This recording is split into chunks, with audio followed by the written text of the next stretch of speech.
Hello, viewers, and thank you so much once again. This is CVN Big Talk with me, Costa. In the studio today, we have a special guest, a veteran lawyer, former Attorney General, former Finance Minister, former Justice Minister. He has held many portfolios in government and in the ruling party, ZANU PF, Comrade Patrick Chinamasa. Welcome to the show, sir. Thank you very much for the invitation. Let's start by you giving us an overall assessment of the Constitutional Amendment Bill number 3. Let me say this, that as you know, ZANU PF is a very democratic party. Most of the decisions that we take at the top originate from the bottom, from our lower structures.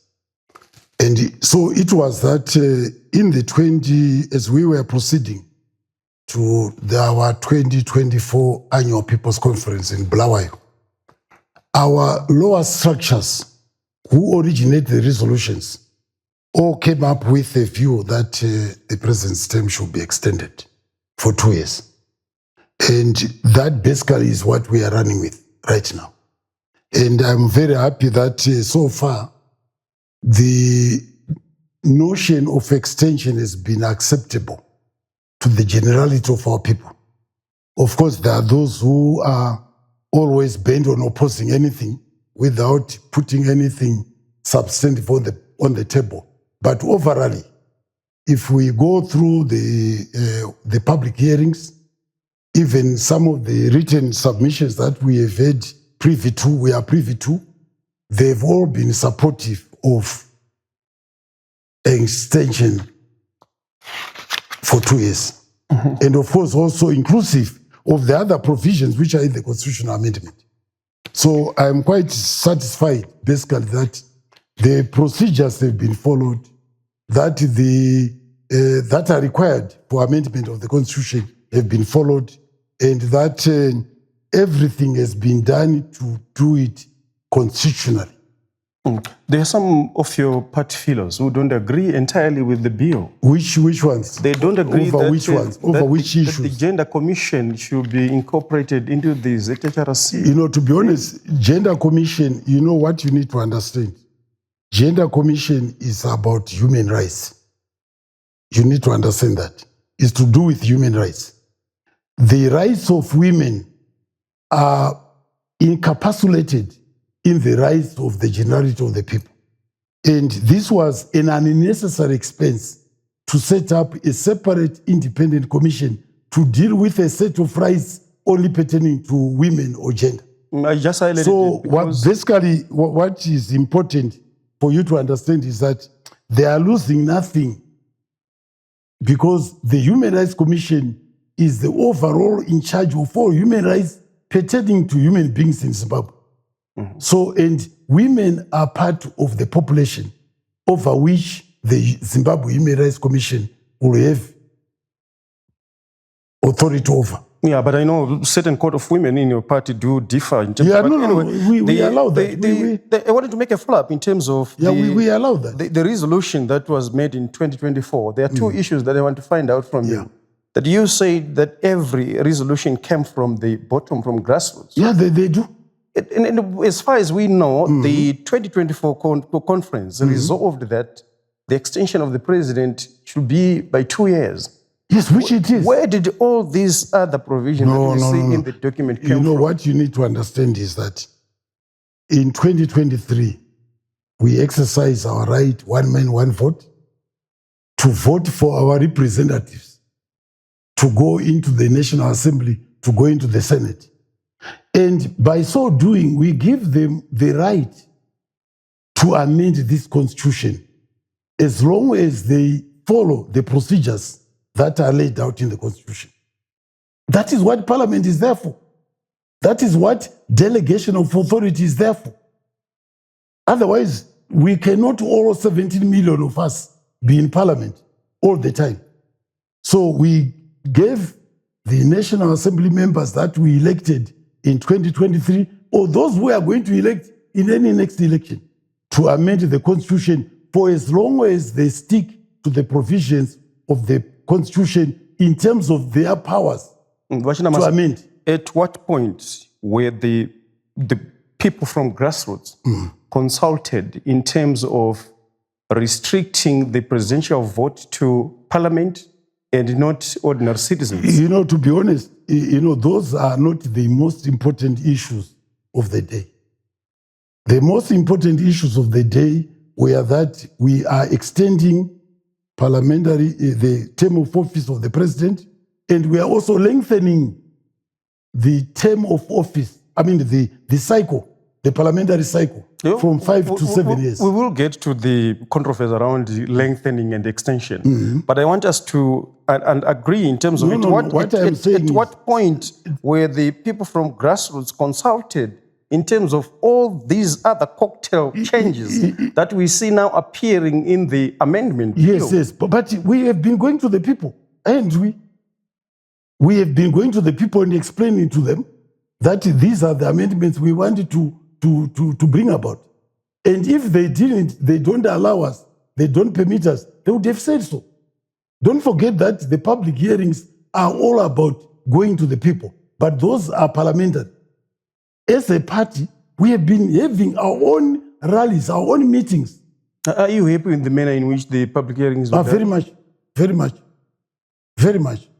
What did you condemn in the manner that the parliamentary hearings were undertaken? We have been following, obviously, events even from your party updates that were being given by party spokesperson, Mr. Christopher Mchangwa, who actually said that one of your central committee members, Lakmo Gapa, is likely to be punished for being caught on camera. You mean the snatching, grabbing a phone I also tweeted on the matter. Human rights lawyer Doug Coulter. No. I also tweeted on the matter. If he is found to be guilty, the matter was reported to the police. If he is found guilty, you obviously, we don't defend criminals. You will face the law, the wrath of the law. We don't excuse any violence or any snatching of telephones from anybody. So, but truly speaking, when you think about what happened at the sports stadium, was it? Sports City Stadium. Sports City Stadium. Here you have Coulter, a minority. You come to a group where you have clear, the people are saying yes for an extension, and you come try to express a contrary view. It's provocative, doesn't it? Where do you find democracy in that fashion? Was he granted an opportunity to share his views? Of course he was. No. I don't know. But whatever it is, what caused the incident? What caused the incident? The fact is that most of your members were involved in this. I'm forgetting some of the names that were mentioned. I'm saying when you look how many public hearings were undertaken in Zimbabwe nationally. And you tell me which public hearing had any incident similar to the National City Sports Stadium? You are a seasoned lawyer, Chinamasa. Sure. And you know for a fact that the 2013 Constitution that is being amended now was approved by way of secret ballot in a referendum by over 94%. Yes, I know that. And your legal conscience must tell you that my legal conscience says these few number of public hearings. My legal conscience says to me the provisions, the parliament we are elected in 2023 has power to amend this constitution as long as they follow the procedures laid down in this constitution. They have that power.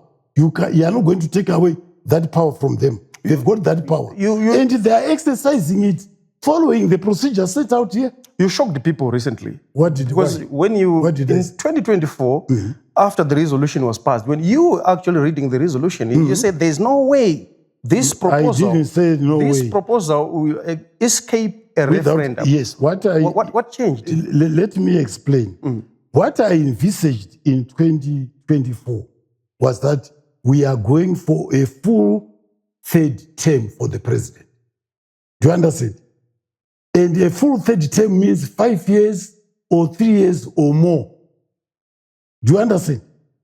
A term, if you go to sections 91, subsection 2, you go to section 95, subsection 2b, a term is the life of a president in terms of service is 5 years.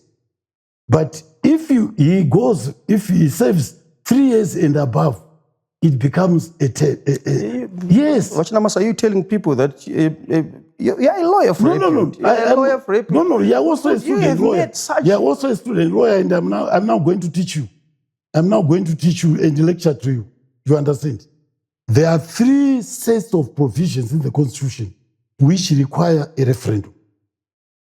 The human rights chapter, the lands chapter. You mean the Bill of Rights under chapter 4? Yes, the Bill of Rights, yes. The Bill of Rights. It requires, if you have to tinker with that, it requires a referendum. If you tinker with the chapter relating to land issues, you have to go to a referendum. If the president seeks a 3rd term, and the 3rd term should be 5 years, or 3 years or more, that is what constitutes a term. Can we revisit chapter 4, which you agree that amending it will require a referendum? Yes, this is where I'm trying to explain to you. I'm trying to explain to you that what I envisaged was that there would be a full 3rd term for the president, but he will only serve for 2 years, and in 2030 give way to one of his deputies. That's what I envisaged. And if that had been followed by the party, would have required a referendum. But that is not the path which the Minister of Justice and the Attorney General followed. They realized that a term of office for the president has to be 3 years. Read section 91, subsection 2. I want us to discuss about the extension. Yeah. But first of all, you raised about chapter 4 being so crucial that if you amend it, it will then require a referendum. Yeah, that chapter 4, that is the human rights. I want to refer you to section 67. Yes, which talks about political rights and the right to vote.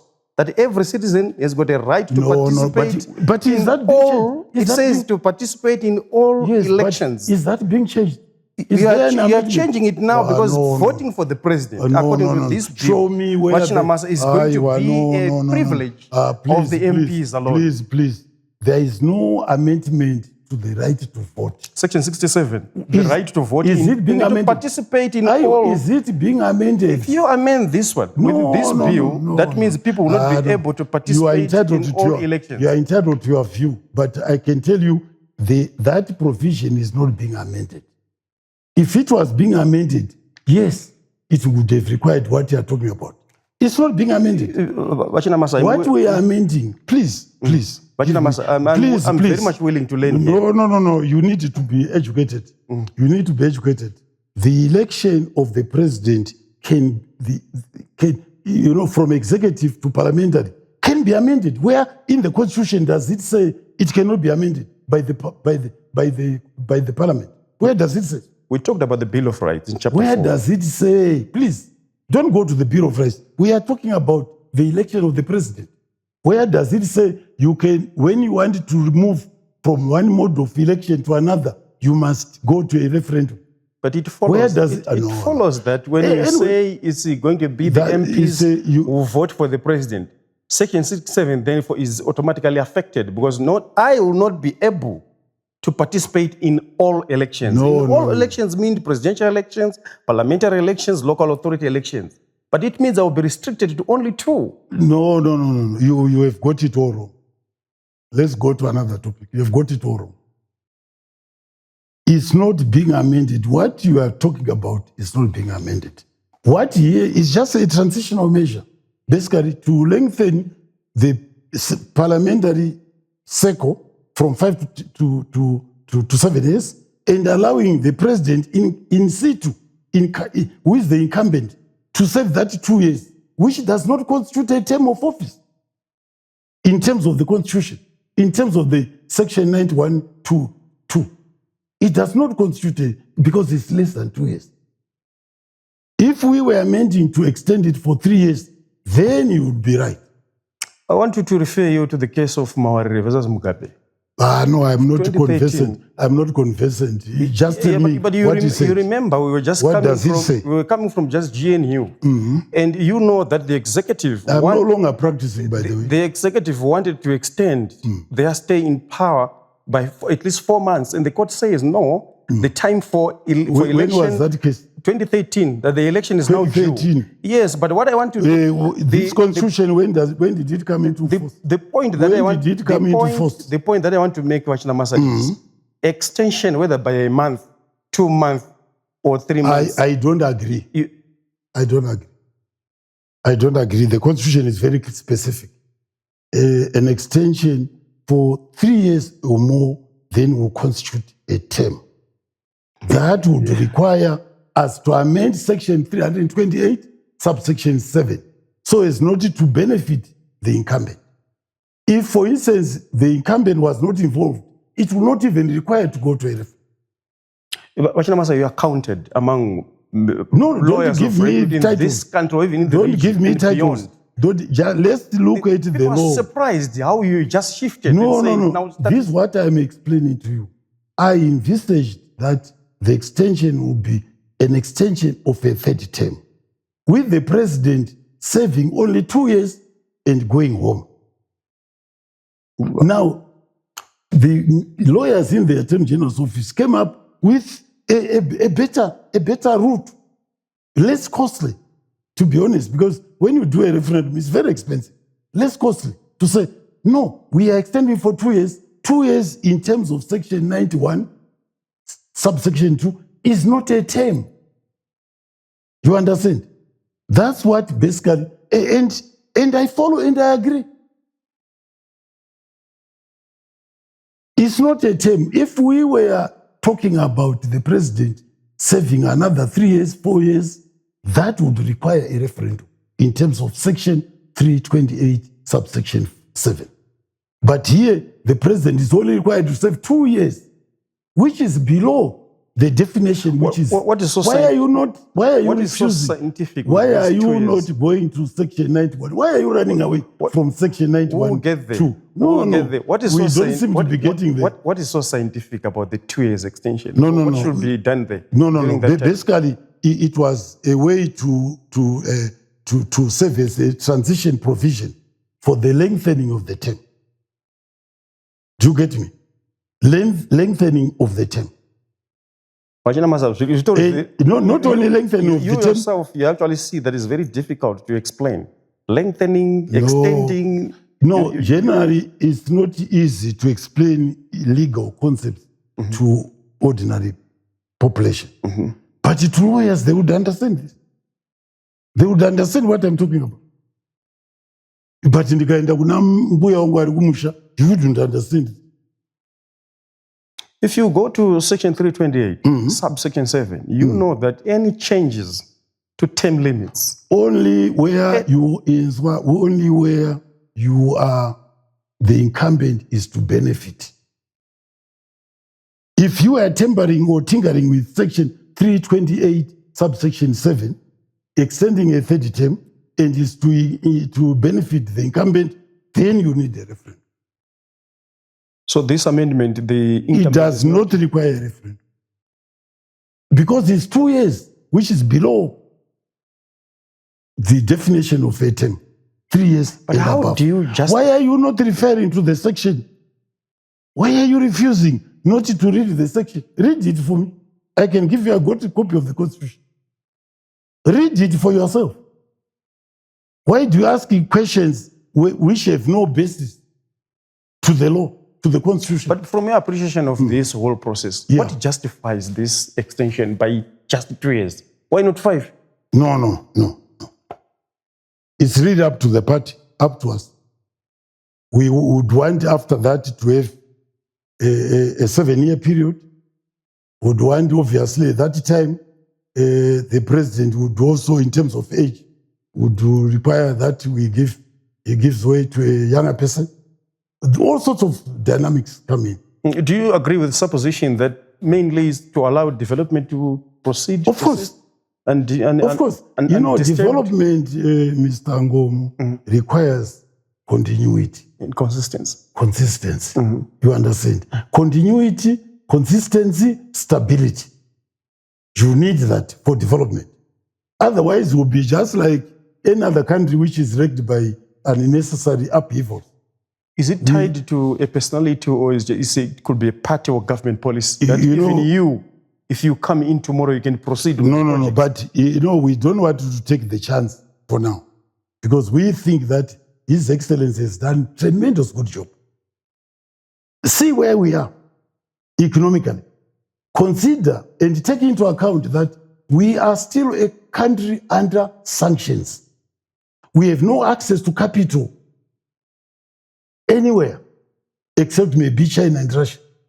But India maybe. We boast of having over 50 minerals, gold. Yes, diamonds. but that is what has kept us on our feet. If it were not for gold and for agriculture, we would have been down. But we had gold all along. But here is a president who comes and is very friendly to capital. You must give him that. Very friendly to capital. Capital feels safe under President E.D. Mnangagwa. He understands economics better than most economists. So he has been able to change our situation dramatically overnight. And we need to reward him for that. It's also necessary for the country, it's necessary for our party, that he should continue and finish whatever he started. Don't forget, we are under sanction. We are a member of the World Bank, IMF, African Development Bank. We have not received any credit, any line of credit from any of those institutions. What we are doing here, what you observe here, is purely raising ourselves up with our own bootstraps. That is a fact, I can tell you. You know, when I was minister, we used to think that what we have done with the roads, by the bridge to Harare and so on, would require foreign capital, would require foreign contractors. We even, I think, if I remember, we even floated a tender to do the Bight Bridge to Harare. But which didn't succeed. But see what we have been able to achieve in a very short period of time. Don't take development for granted. It doesn't come cheap. It requires leadership. And that is what His Excellency has been able to provide in the short period that he has served us. I think in terms of the development that you're mentioning, no one is disputing. No. But the argument is, if you are extending the term, you have to do it procedurally. No, which we are doing. And you have to allow people to have a say. No. You know, there is no such thing that everything you must have a vote of everybody. No such thing. The Constitution is our guide. It says so. Where we need to go to the interaction of the people, the Constitution says. Can we go to 328? 328, yes. Subsection 7. Yes. Notwithstanding any other provision of this section, an amendment to a term limit provision. Again, what is your understanding of a term limit provision? We can just finish it. No. I wanted to understand so that we are on the same wavelength. What do you understand by term limit provision? No, can you just finish this provision? No, but I also wanted to know whether we are on the same page with you. I'm following because you. Because a term limit provision basically is to say, instead of 2 terms, you are going to save 3 terms. Yeah, I wanted just to have the verbatim for the effect of which is to extend the length of time that a person may hold or occupy any public office does not apply to any in relation to any person who held or occupied that position or office or equivalent at any time before the amendment. Let's go to 328 subsection 9. Yeah. Subsection 6 and 7 must not both be amended in the same constitutional bill, nor may any amendments to both those subsections be put to the people in the same referendum. There is nothing that we are not amending, please, Mr. Ngoma, we are not amending subsection 7 of 328. We are not touching it at all because we do not want, we have no intention, which is what I had when I was in Blaawai. What I had in Blaawai was that we'll give him another 30 term and he will decide come 2030 to go away and give it over to one of his deputies. We are not touching that. I spoke to your learned colleague, Professor Laf Momaduku. He pretty much says these provisions are being disregarded by this. No, that if you don't go to a referendum, but you are not showing you would have violated this. But you are not showing it how it is, because we are not affecting the number of terms that the president is going to serve. He will still serve his 2 terms and an extension of two years, which does not constitute a term. If it were 3 years or more, that would constitute a term, and that would require a referendum as per 91, subsection 2, and so on. Politically, if we look in today's ZANU PF precisely, don't we have anyone who has got capacity to lead Zimbabwe? No, we do. But in this particular case, what is your problem? It's not your problem. It's our problem. We are happy with President Idi Mnangagwa leading us to 2030. And this is why the amendment to extend just for 2 years. And it's up to the people who have been who have had public hearings to say no or yes. And we are now waiting for Parliament to indicate to us what is the summary of those submissions. But from what I know, from all the public hearings that were undertaken nationally, the only public hearing which had an incident is the one in the National City Sports Stadium. And I don't think that what happened there can disqualify 70 or so other public hearings. We saw from various media reports that those who were speaking, say, opposed to the bill, were not allowed How to do you share know their when you views get it? fully. When do you They get had it? mics being taken away from them No, because they were sharing a different view in terms of this bill. No. That is all cooked up. How do you, when you get to a people 10,000, how many people are in the National Sports Stadium? How many? Again, Let's say 10,000. Let's say 10,000. How do you and me are agreeing that people who participated in the public hearings do not form a substantial figure if you are effecting these rapt changes to our constitution. And normally, our legal conscience must tell us that we should give people an opportunity to have a say, a way of personally talking through a referendum. Talking as a lawyer, all I ask, talking as a lawyer, not a member of the opposition. You understand? There are some parties which come up just to oppose. They have no independent way of thinking or no policy, nothing. They wanted to build their reputation on opposing. Yes, you understand. But talking as a lawyer, when I look at this constitution, all I just ask is, how have they done it? Is it constitutional? And in terms of what is, that's all, as a lawyer. Let those who want to make their reputation on the basis of opposition continue to do so. They will continue opposing us until Jesus comes. Yes. Okay. Many Zimbabweans feel betrayed right now. That No. Yeah.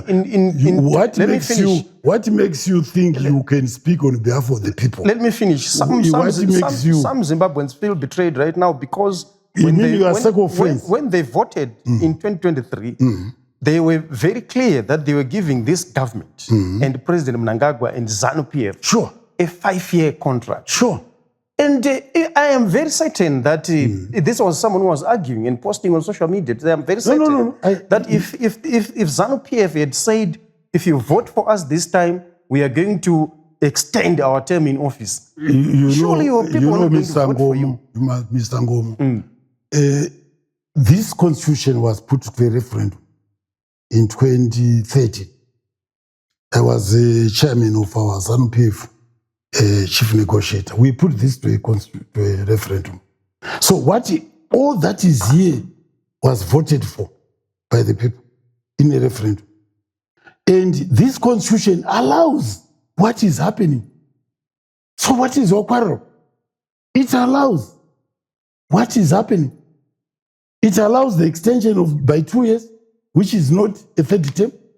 It allows the parliament, which represents us, to amend any provision of this constitution as long as they follow the procedures set out here.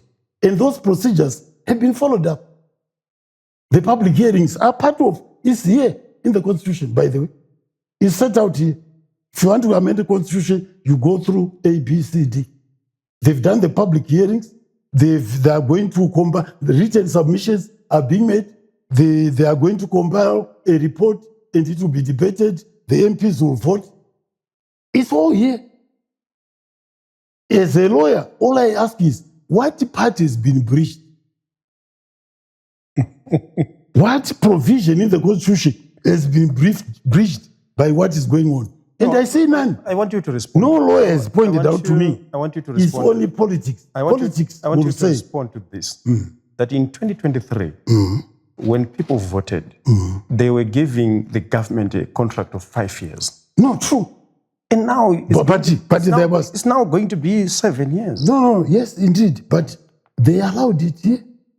They allowed that an extension can be given for 2 years. They allowed it. Didn't they? Every provision here was voted for, isn't it? The referendum endorsed this. This is why it's our Constitution. And our Constitution says you can do this, you can do that, you can do this. If you do this, you may need to go to a referendum. If this one, you don't need the referendum. And this is what is exactly is happening.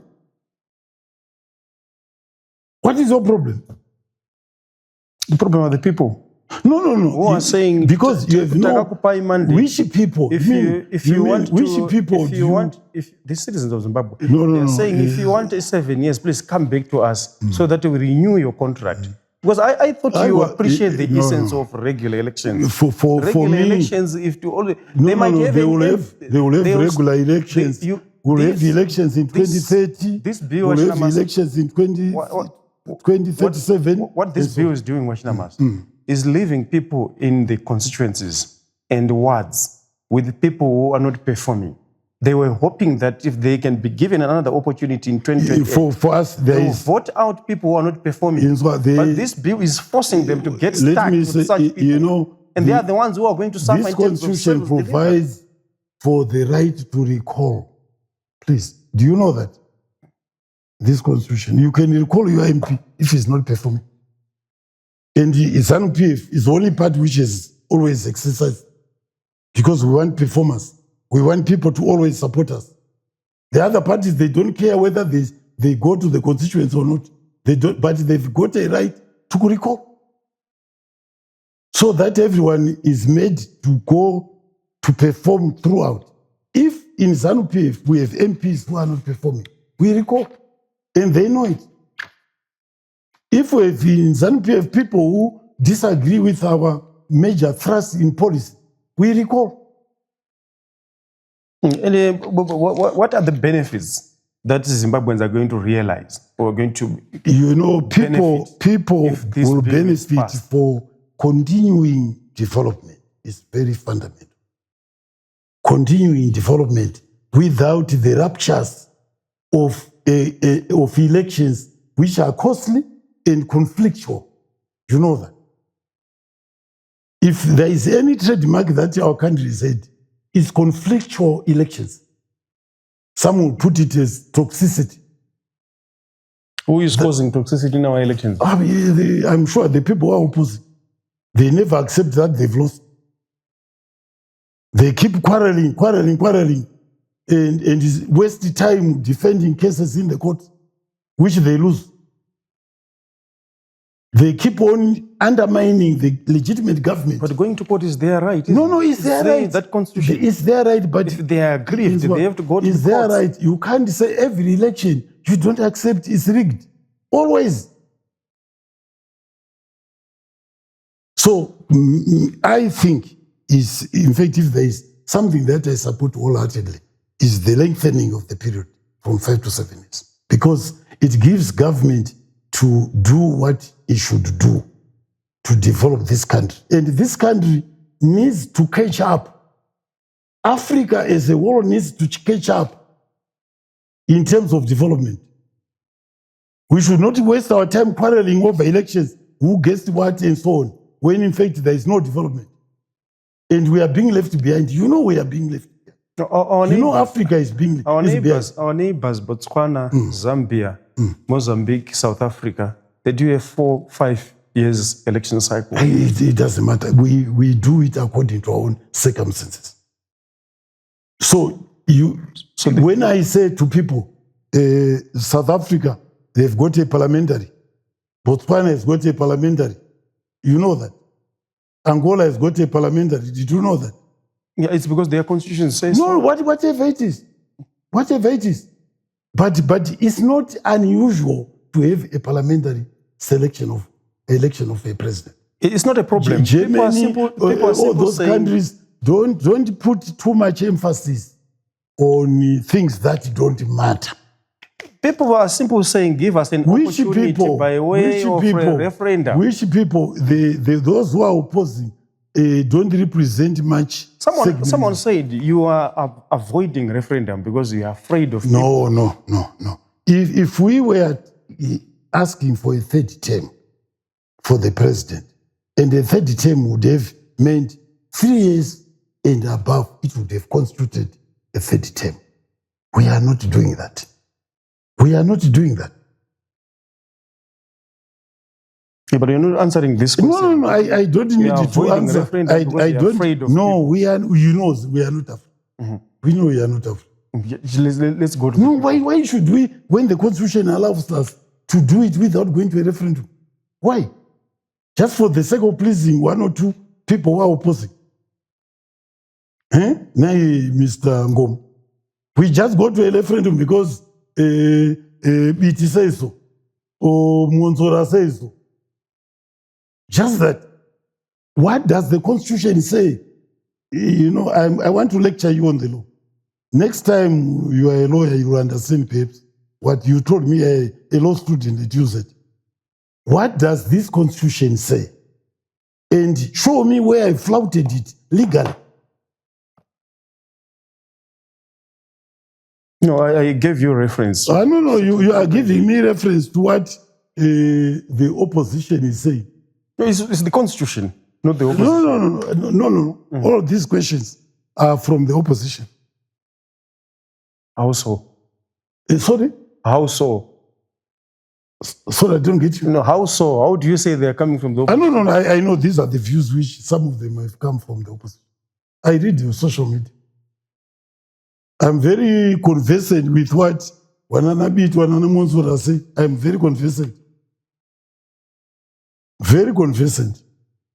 In fact, they've tried to, I consider it, the opposition, to be a mercenary effort to raise money, fundraising. From who? From those who impose sanctions on us. Mr. Chinamasa, don't you think that is becoming a tired narrative? No. But as long as they remain, how does it remain? How does it become tired? As long as we are under sanctions, how does it become tired? How do you say it's tired when in fact I'm stating the truth, the fact, a factual position? You know it. So why does it become a tired story? The fact that we don't mention it because we know they will never remove the sanctions, so we have to look on our own. But the president, and that is what the president has said. Time for crying over sanctions is now behind us. We are now looking, but it does not. We are looking into our own capacities, yes, which is why we want him to remain. He is providing us solutions to a better life, isn't he? He's providing us solutions. He told us, yes, we're under sanctions, but we must not keep crying. Let's use our own resources. And this country has actually been now, should I say, on its own feet through looking inward, not outside. Let's look at if we were also to look outside, this country would be muffled. Let's look at another clause, Chinamasa. Which one? The transferring of the voters' roll management from ZEC. That was long overdue. Taking it back to the Registrar General. Yes. It was a big mistake that we made to give that function to the ZEC. And I'll tell you why. For you to qualify as a voter, you must be 18 years above, isn't it? And the records of your births are with the Registrar General. Is that not true? For you to qualify as a voter, you must be a citizen. The records for citizenship are with the Registrar General. For you to vote, you must not be a dead voter. If you are dead, you can't vote. Records of deaths are with the Registrar General. So, who keeps the records which are necessary to determine whether you are a registered voter or not? The Registrar General. Besides, the Registrar General is everywhere. He is in every administrative district, isn't it? You don't get that with ZEC. And it shouldn't be. You can't get ZEC to be everywhere. The issues, you know, that previously there were issues. What in issues? Terms of how the Registrar General managed those were just voters' roll. You know, those were just the figment of people's imagination. Yes, I know that. I was in the negotiating team. We just said, no, if that is what you want, this was a compromise document, by the way. You understand? That's what the opposition was saying. And we said, the fundamental issue we are defending is irreversibility of the land reform. But there were court cases in which the Registrar General then was caught off guard. No, which was? Which was? As far as what the voters' roll is concerned. So many cases. What did he bid? What did he do? Where? Show me. Tell me. It was just figment of people's imagination. That ZANU PF is winning because they are mudedi. Sekunyepa. Nema dzoka. Zvineizvo mudedi asisipo hatisikuine. When did Mudede leave the office? A long time ago. And we are winning. We are winning by elections. Are we not? We're winning by elections. Yeah, my by elections, my wards, my parliamentary. Who is winning so far? ZANU PF.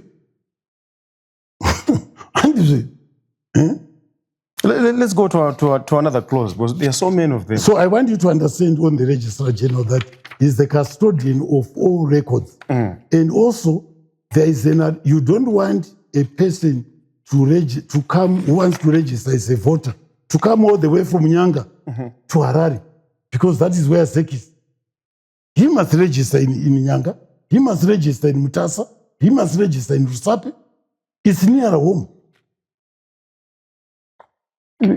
Tell me something. What is the amendment number 15, section 212, functions of defense forces of the Constitution is amended by deletion of the words "and to uphold this Constitution" and the substitution of "in accordance with the Constitution"? That I've never taken notice of. What does it say? It's saying the amendment is proposing that. Section is the amendment of which section? Section 212. 212? Yes. Let me have a look at it. Section 212? I can see now you are basically taking me as your lecturer. The function is to protect Zimbabwe's people, its national security and interests. So what did you say? The proposal now wants to delete the words "and to uphold this Constitution" and the substitution "in accordance with the Constitution" to do the functions of the defense forces. Sorry, I have to look at what is the difference? Deletion of the words "uphold the Constitution" and "act in accordance with the Constitution." What is the problem with that? What is your interpretation of that? To be honest, I have not given the matter any thought. But I don't see. It is. I don't see any difference.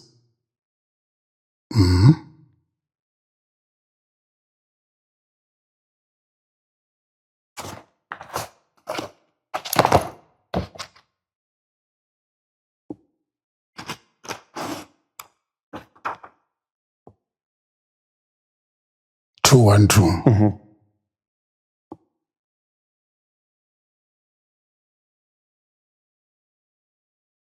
I think it's just a different terminology. Okay. It's just different terminology. Because basically, when they protect the Zimbabwe, its people, its national security and interests, and its territorial integrity, they must do so in terms of this Constitution. You understand?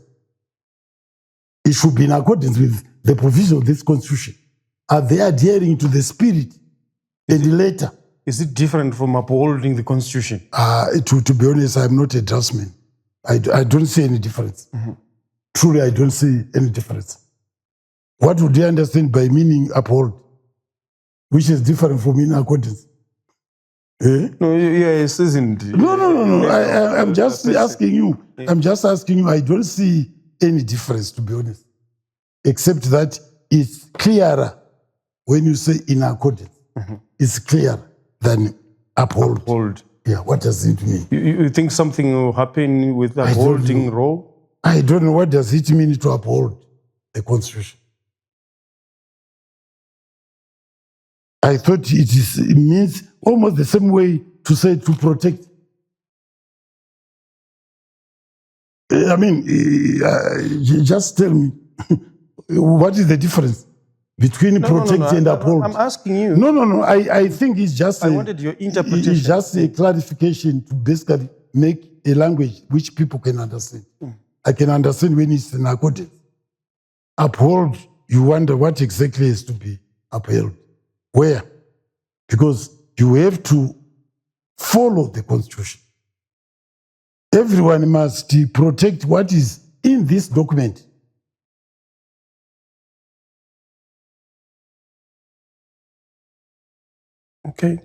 Okay.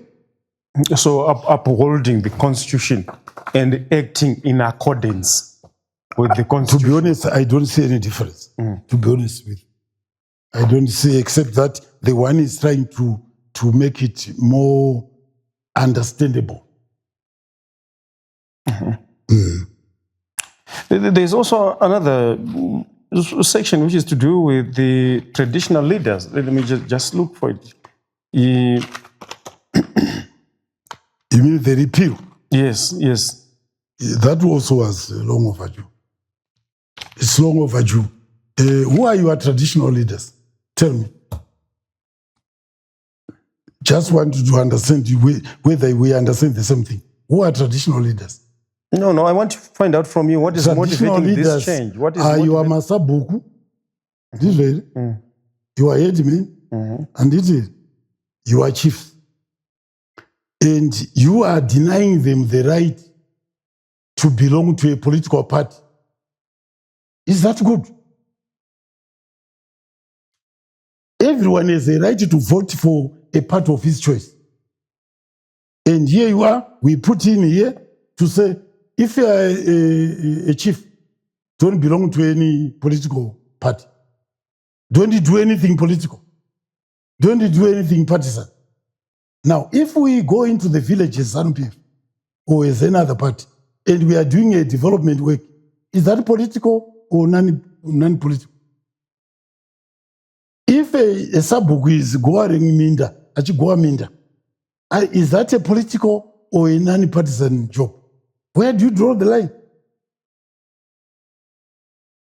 Do you understand? A Sabuku basarake ngere kugwa Minda. Nekutonga mhosva dzinoitika mumaraini. Very good. Yes. So if they're going to preside over the disputes in communities, yes, how will they be able to maintain independence if they belong to a certain political party? They do. You think with everybody, aripa majaji hana political party on support. Mamachireta hana, kana takuenda kuvota wavoti. Do you think so? Is that what you think? The constitution is clear. You don't have to further the interest of a certain political party. You should not act in a partisan manner. If they are going to be in charge, we had food crisis, we had drought a year or so ago, and these people were trusted, and even the president had to give them vehicles to say that they will help in terms of food distributions from strategic points going to the communities.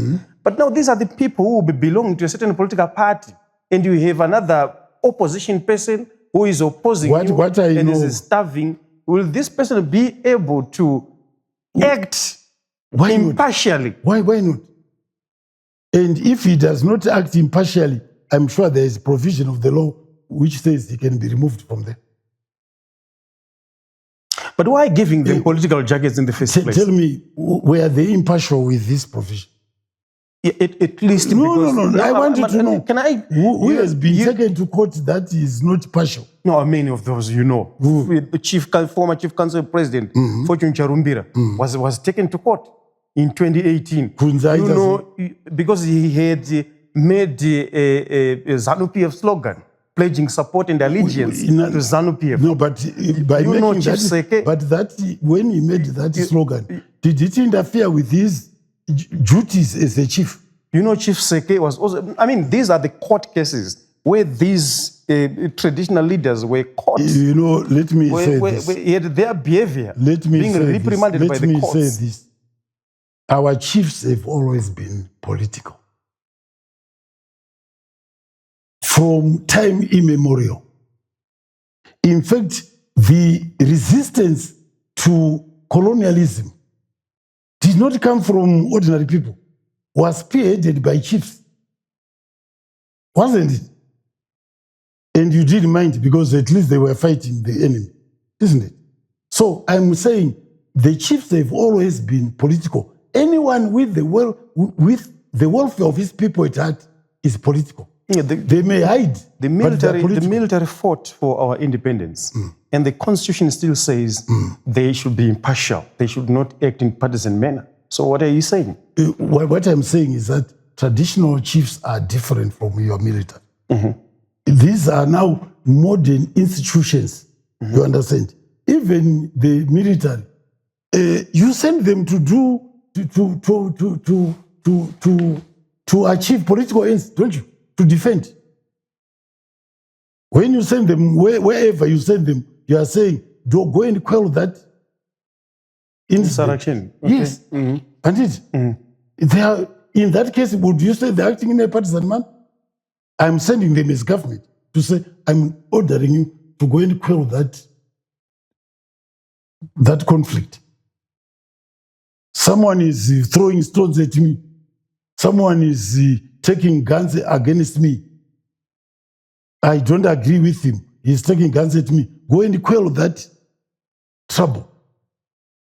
Would you say that the army person is now partisan? No. Chiefs, headmen have been the center of politics in this country from time immemorial. Yeah, because the problem now is if they have been acting in partisan manner against the Constitution, what more? If they act, what more if they would now be allowed? Where if they, you gave I gave you examples. Two examples out of nationally. How many chiefs are there?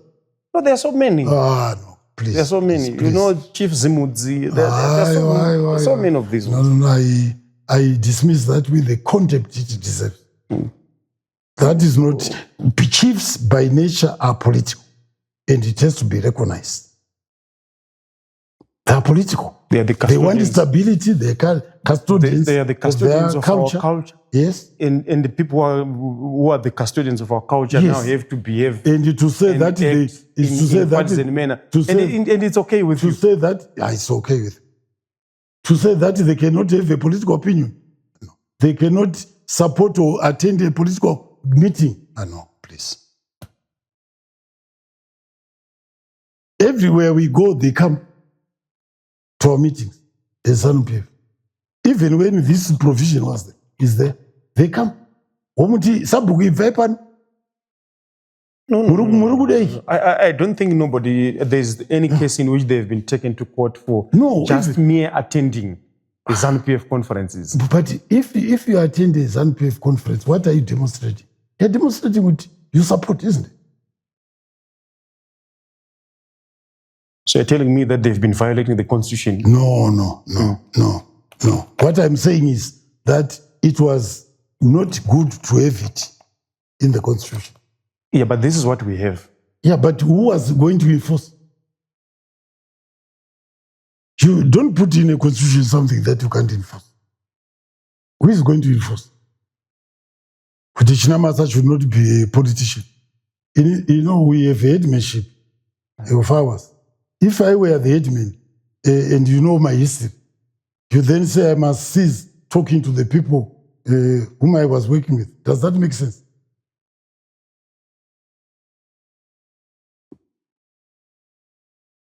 Good. Overall, Chinamasa, I think we've discussed at length. In 2024, when you read the ZANU PF resolution, you pledged that you're going to sit down with HE. Did you have conversation with him? I didn't say that. I said I had already. Yes, I said I had already talked to him about the extension without basically talking about the how the route we were going to follow. Yes. Yes, I did. And the president has said in 2028 you'll hang his... That is his view. But in our situation, in our party, we have taken a decision, a resolution. Okay. We have walked this far. Unless he can show that he's not in good health, he has to comply with the dictates of the party. He has to demonstrate that I can't. Health medical reports. Which comes first, his right or the party's right? Sorry? Which comes first, his rights or the political party's right? No, at the moment is the political party. We put people into positions. Don't you know that? And you can't say when you are given a position, you say, no, I can't. I want that position. Those are not tiri kutitungamirirei tiri panguva yakadari titungamirirei iye woti handidi zvinoita yesu kamutira no ndinoda asi ndarwara. That's sensible. Toti okay, totsvagani totsvaga Costa Ngomo kuti atitungamirire handizvo. Yes, tosvika kuna Costa Ngomo woti handidi tinatsa kuona kuti ari mupenyu. Hazviitwi izvo. But Chinamasa, within the party, I understand it's not there are some who actually disagree. Who are they? With this amendment. You know, some who are they? Some ended up being expelled from the party for sharing their... You know, the late Geza. Geza, oh boy. The military person. Yes. Yeah. No. Again, you see, and it's in the we recall people. We expel people. It's in our party constitution. If you don't follow our party line, we have every right to expel you. Yes. A number of activists within your party, the likes of Rotendo, don't agree with I don't know whether it's, I don't know Rotendo. I don't know it. But what I'm saying is, if you have a position in ZANU PF, you understand, and you fail to follow the party line, we will sit down. We have a national disciplinary committee chaired by our national chairman, Comrade Opam Chigurikashiri. They will sit, we will lay a charge against you, but you are not following the party line. You can come and defend yourself, and the disciplinary committee decides. If he says we expel, which is what we did with the case. And in fact, I think I was then acting stood in for Musangwa to announce that we have expelled. He was not the only one we expelled, by the way. No. So that is discipline. We don't want this nyongoro in our party. We want discipline. But we want the party line. Your constitution, Chinamasa, allows for divergent views. That people should agree, disagree. Yes. Yeah, but you know, what normally happens is we throw up an idea, isn't it? We discuss it at length. We come up with divergent views. Your view, 3, 4 divergent views. Ultimately, we must take one decision. Once we take that decision, you no longer have a right to fight that decision, to continue fighting that decision. And generally what happens is, I come into a meeting, I have a view, you have a view, someone else has a view, I decide, no. Ngomo's view is the better one. I'm actually sharing a meeting. We agree. All of us now agree. I've abandoned my view. Mr. So-so is abandoned. Mrs. So-so, they've abandoned their view. They've taken your view. It's no longer your view. It's now a party view. If you go against that view, we can even expel you when you were the originators of that view. So discipline within a party is very key. Otherwise, you don't achieve anything. It's very important to be a disciplined party, and we have survived this far because ZANU PF is a disciplined party. If we were not a disciplined party, we would have come apart when the sanctions were imposed. When we had nothing, the shops were empty. But we remained intact. And we are going to remain intact into the future, very much into the future, because we take into account the interests of the people. What guides us always is what are the interests of the people in terms of development, not divergent views. In terms of development, education, health, infrastructure, that is what matters to the generality of the people. And for as long as we are pursuing that line, ZANU PF will remain in power into the foreseeable future. Thank you very much. Now, I want to ask you one last question.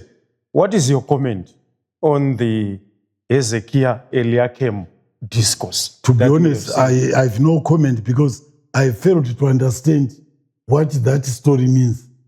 I am not very familiar with the Old Testament.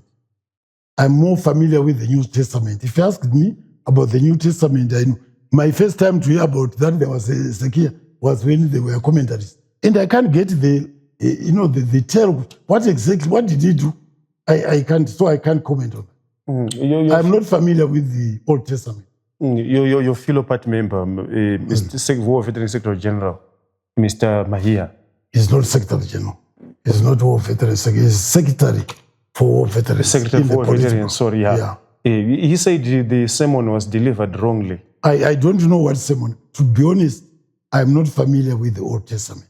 In the Old Testament, if you asked me something about Job, I would do, I think, and I have read that. If you asked me something about Deuteronomy, Genesis, Exodus, Daniel, the one, and then these three were put in the furnace, Abednego and so on. Those are the only stories. Shadrach, go on to see one. And Meshach. I have not read. And I have not given myself time to read to understand the import of that story. Sorry about that. Okay, I don't know. I need to read it myself to understand it myself. I have not familiarized myself with that story. Sorry. Thank you very much. Nice meeting you. There you have it from a seasoned lawyer, former Attorney General, Chinamasa, Muzinafundo, Vagarane Basa. He was sharing his perspectives in terms of the Constitutional Amendment Bill number 3. He insists that there is nothing untoward, nothing unprocedural, nothing unconstitutional in terms of CAB3. Thank you so much for watching. Thank you so much for following. Please share with others.